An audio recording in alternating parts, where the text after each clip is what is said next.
மாணவர்களின் எதிர்காலம் மீது அக்கறை இல்லாமல் தற்காலிக ஆசிரியர்களை நியமிப்பது நல்ல நிர்வாகத்திற்கு அழகா என்று நயினார் நாகேந்திரன் கேள்வி எழுப்பியுள்ளார். தமிழக பாஜக தலைவர் நயினார் நாகேந்திரன் வெளியிட்டுள்ள அறிக்கையில், கோடை விடுமுறை முடிந்து பள்ளிகள் திறக்கப்படும் நிலையில் அரசு பள்ளிகளில் உள்ள ஆசிரியர் காலி பணியிடங்களை நிரப்பாமல் தற்காலிக ஆசிரியர்கள் நியமிக்குமாறு தமிழக பள்ளிக்கல்வித்துறை உத்தரவு பிறப்பித்துள்ளதாக வெளியான செய்திகள் அதிர்ச்சியளிக்கின்றன.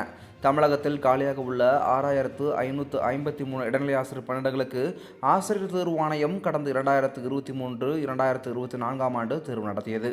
அதில் வெற்றி பெற்ற ஆயிரக்கணக்கான ஆசிரியர்கள் பணி நியமனம் வேண்டி காத்து கிடக்கிறார்கள் என்பதையும், ஆசிரியர் தகுதி தேர்வில் தேர்ச்சி பெற்றவர்களுக்கு வேலைவாய்ப்பு வழங்கப்படும் என்ற திமுகவின் தேர்தல் வாக்குறுதி எண் 177 படி அவர்களுக்கு உடனடியாக பணி நியமனம் வழங்க வேண்டும் என்பதையும் சரியாக ஒரு மாதத்திற்கு முன்பே தமிழக பாஜக சார்பாக நான் சுட்டிக்காட்டியிருந்தேன்.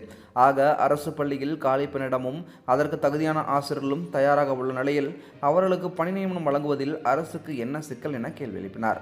மேலும் மாணவர்களின் எதிர்காலம் மீதும் ஆசிரியர்களின் நல்வாழ்வு மீதும் துளியும் அக்கறை இல்லாமல் தற்காலிகமாக ஆசிரியர்கள் நியமிப்பதுதான் ஒரு நல்ல நிர்வாகத்திற்கான அழகா எனவும் கேள்வி எழுப்பினார். ஒருவேளை ஒரு போஸ்டிங் போடுவதற்கு இத்தனை லட்சம் ரூபாய் வேண்டுமென இதிலும் ஊழல் நடத்த திட்டமா எனவும் வினா எழுப்பினார். மேலும் 50 வயதை கடந்த அரசாணைக்காக காத்திருக்கும் ஆசிரியர் பெருமக்களின் கோரிக்கைகளை தனது ஆட்சியின் இறுதி காலத்திலாவது நிறைவேற்ற தமிழக முதல்வர் மு.க.ஸ்டாலினுக்கு மனமில்லையா எனவும் வினா எழுப்பினார்.